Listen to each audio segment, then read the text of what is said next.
بسم اللہ الرحمن الرحیم۔ السلام علیکم ناظرین، بحران کے سائے گہرے ہوتے جا رہے ہیں اور وفاقی دارالحکومت میں وفاقی وزیر ایک دوسرے سے یہ پوچھتے نظر آ رہے ہیں، بلکہ اپنے قریبی صحافیوں سے پوچھتے ہیں کہ اب کیا بنے گا، اب کیا ہوگا۔ غالباً عمران خان کا جو دورہ برطانیہ ہے وہ بھی اسی وجہ سے ملتوی ہوا ہے کہ انہوں نے بحران کی گمبھیرتا کو اب زیادہ بہتر طریقے سے محسوس کرنا شروع کر دیا ہے۔ ویسے ایک کہانی تو یہ بھی چل رہی تھی کہ ان کی جو گھر کی پیرنی ہے انہوں نے کہا تھا کہ آپ نے برطانیہ نہیں جانا ہے، کیونکہ آپ کی جو اگر وہاں بچوں سے ملاقات ہو گئی تو یہ آپ کے لیے نحس ثابت ہوگی۔ ویسے یہ عجیب و غریب قسم کا ٹونا ہے کہ کسی باپ کی اپنے بچوں سے ملاقات منحوس ثابت ہو سکتی ہے۔ بہرحال یہ اس خبر کی تصدیق ہو چکی ہے پہلے 2 مہینے پہلے کہ عمران خان کو گھر کی پیرنی نے یہی بات کہہ کر برطانیہ جانے کے سے منع کیا تھا۔ اس سے پہلے یہ کہ عمران خان نے کہا تھا کہ میں برطانیہ جاؤں گا اور ملاقات نہیں کروں گا، بچوں سے نہیں ملوں گا، تو اس پر ایک قسم کی مشروط اجازت دے دی گئی تھی، کیونکہ برطانیہ جانا ان کی عزت کا مسئلہ بن گیا تھا۔ وہاں برطانوی وزیر اعظم سے ملاقات کر کے وہ کچھ رعایت حاصل کرنا چاہتے تھے، نواز شریف کے مسئلے پر بات کرنا چاہتے تھے، اور ویسے بھی یہ ایک بڑی عجیب بات ہے کہ کسی ملک کا وزیر اعظم کسی بھی بنیاد پر دورے کی دعوت دے، میچ کھیلنے کے حوالے سے یا کسی بھی حوالے سے، تو انکار کر دیا جائے۔ لیکن اس کے باوجود یہ دورہ ملتوی ہونا اس بات کی واضح نشانی ہے، واضح علامت ہے کہ پاکستان کے اندر ان کی اقتدار کے بارے میں جو قیاس سرائیاں کی جا رہی ہیں ان کی حدت اور تپش عمران خان نے محسوس کر لی ہے۔ سیاسی بحران کا جو نقشہ ہے وہ بن رہا ہے، مرتب ہو رہا ہے، اور نئے سرے سے وہ طوفان جو سمٹ گیا تھا اپوزیشن کی تقسیم کی وجہ سے وہ پھر سے امڑنے لگا ہے۔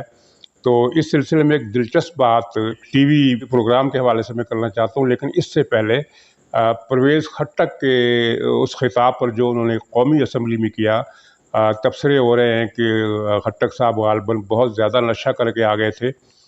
تو یہ تو خیر حضرات تفنن کہا گیا، اور اس میں کوئی شک بھی نہیں کہ پی ٹی آئی کے اکثر اور بیشتر ارکان زیادہ وقت نشے میں ہی رہتے ہیں اور اسی طرح کی باتیں کرتے ہیں، جیسے کہ فواد چودھری نے کل کہا کہ پاکستان 73 برسوں کے بعد ٹریکٹر برآمد کرنے کی پوزیشن میں آ گیا ہے، حالانکہ ٹریکٹر پاکستان 2.5 عشرے پہلے برآمد کرنا شروع کر چکا تھا۔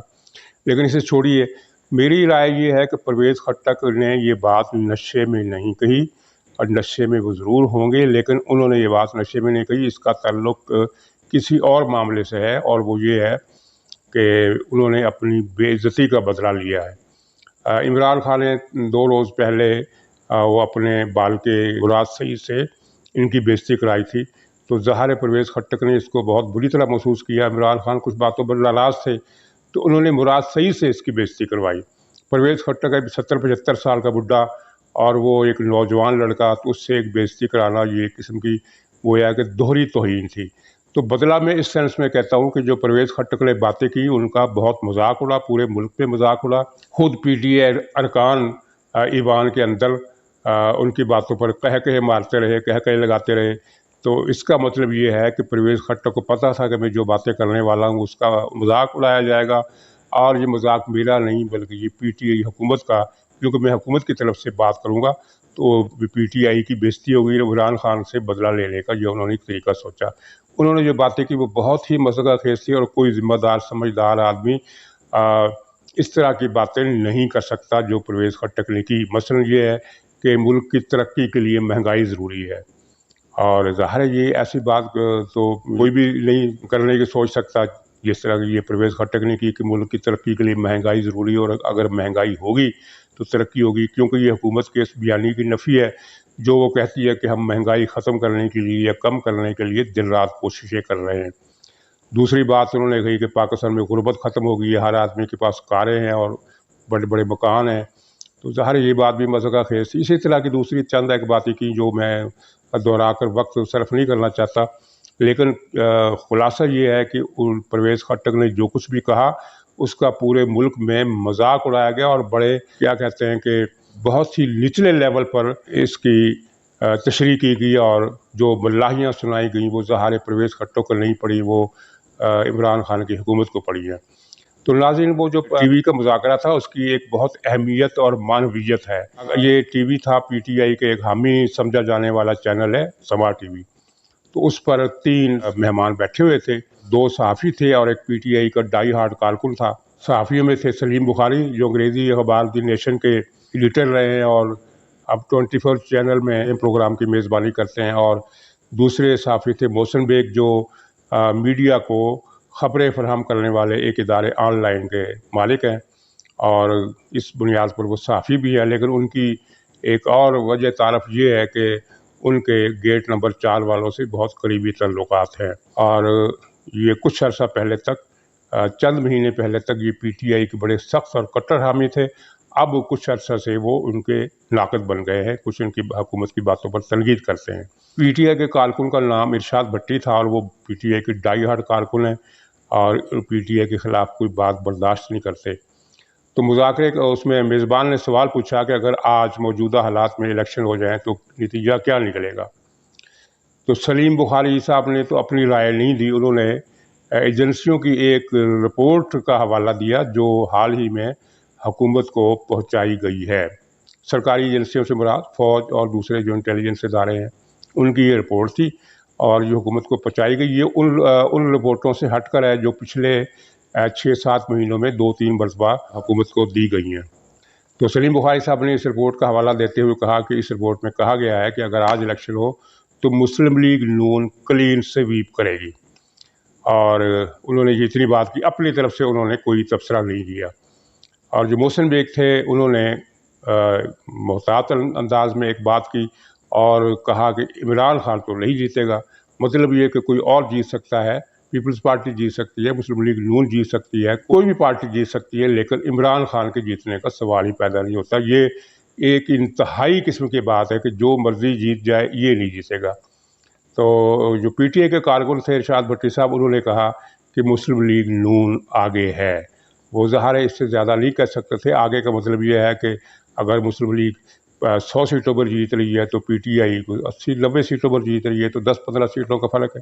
حالانکہ ایسا نہیں، انہیں بھی پتہ ہے کہ پی ٹی آئی کا اس وقت انتخابی میدان میں کہیں کوئی ایسی پوزیشن نہیں ہے جس پر وہ کھڑی نظر آتی ہو. اور اگرچہ کچھ لوگ رعایت کرتے ہوئے یہ کہہ دیتے ہیں کہ اگر الیکشن ہو جائے تو 20 سے زیادہ سیٹیں نہیں ملیں گی، میرا خیال ہے یہ 20 کی تعداد بھی بہت بڑی ہے موجودہ صورتحال میں جو پی ٹی اے کی پوزیشن ہے. تو اس تناظر میں تحریک لبیک کو بھی سرگرم کرنے کی کوشش کی جا رہی ہے، اور جو اتحاد بن رہا ہے اس کا بھی میں اپنے کل والے اور پرسوں والے بھی لاگ میں ذکر کر چکا ہوں. تو ناظرین یہ وہ مسئلہ ہے جس کو محاورے میں کہا جاتا ہے کہ یہاں پر گھنٹی اڑی ہوئی ہے.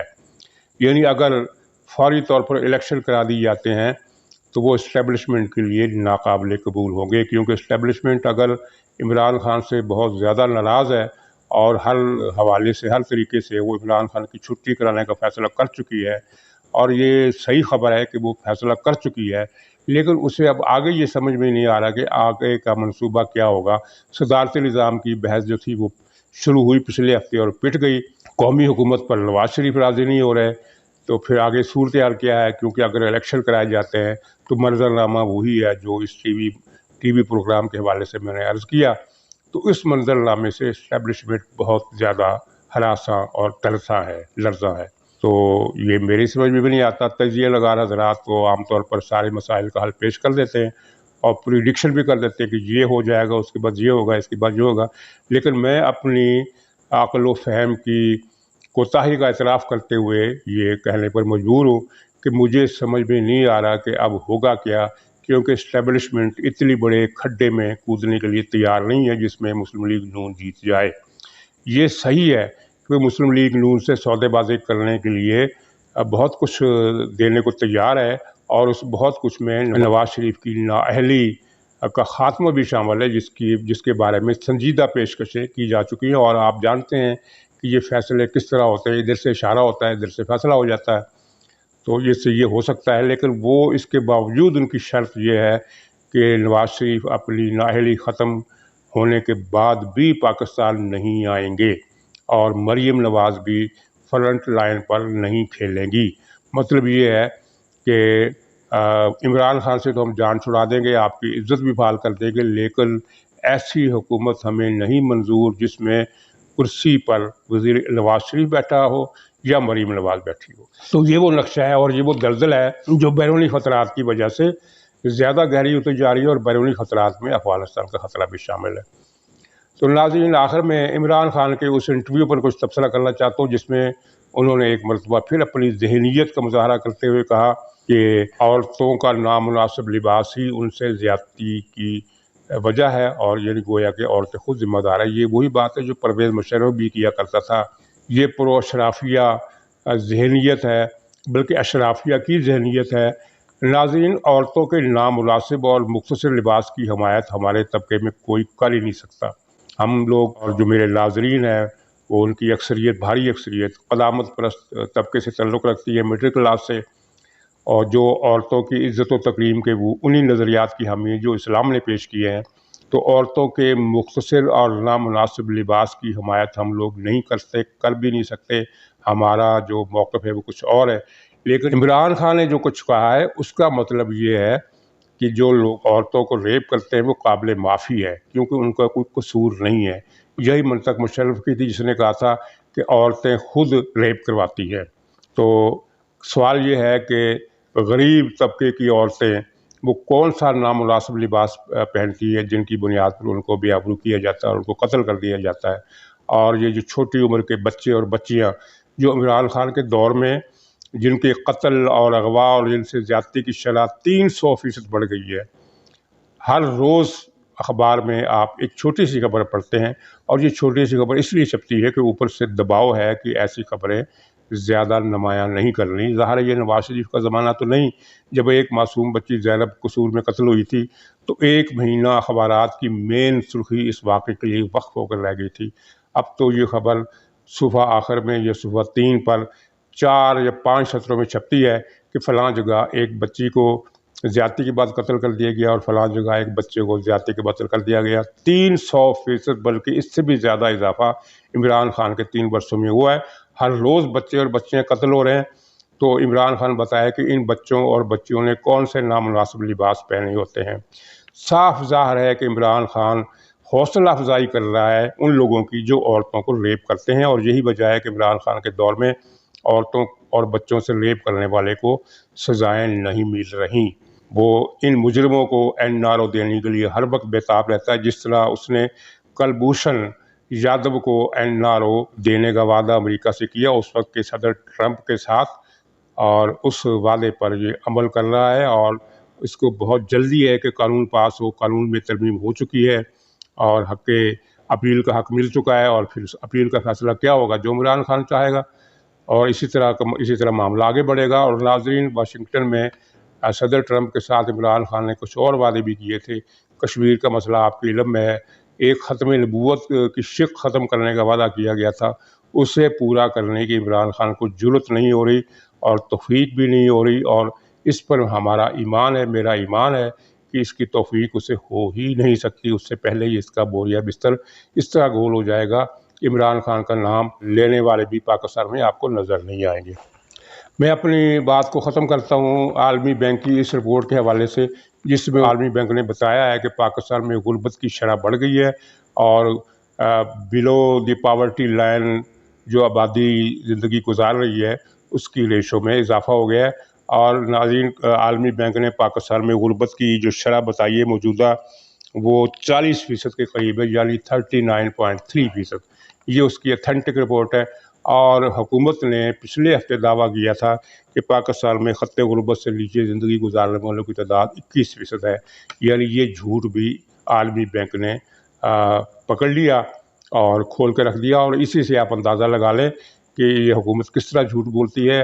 یہ جو شرح ترقی گروتھ ریٹ 3.9% کا جو اس نے ڈھول بجایا تھا وہ بھی پھٹ چکا ہے، کیونکہ I M F, world bank اور دوسرے اداروں نے کہا ہے کہ اگر پاکستان کے حالات مثبت رہے اور معاملات اچھے ہو گئے تو اگلے سال پاکستان کی شرح ترقی جو ہے وہ 1.5 سے 1.5% ہو سکتی ہے۔ 1.5% لازماً ہوگی، یہ نہیں کہا، 1.5% ہو سکتی ہے، اور انہوں نے ابھی سے 3.9% کر دی ہے۔ تو اس سے آپ اندازہ لگائیں کہ ان کا کاروبار جھوٹ اور جھوٹ کے سوا کچھ نہیں، اور یہ سمجھتے ہیں کہ جھوٹ مسلسل جھوٹ بول کر وہ رائے عامہ کو کنونس کر لیں گے کہ موجودہ دور میں حالات اچھے ہو گئے اور ترقی ہو گئی ہے۔ ناظرین، خدا حافظ۔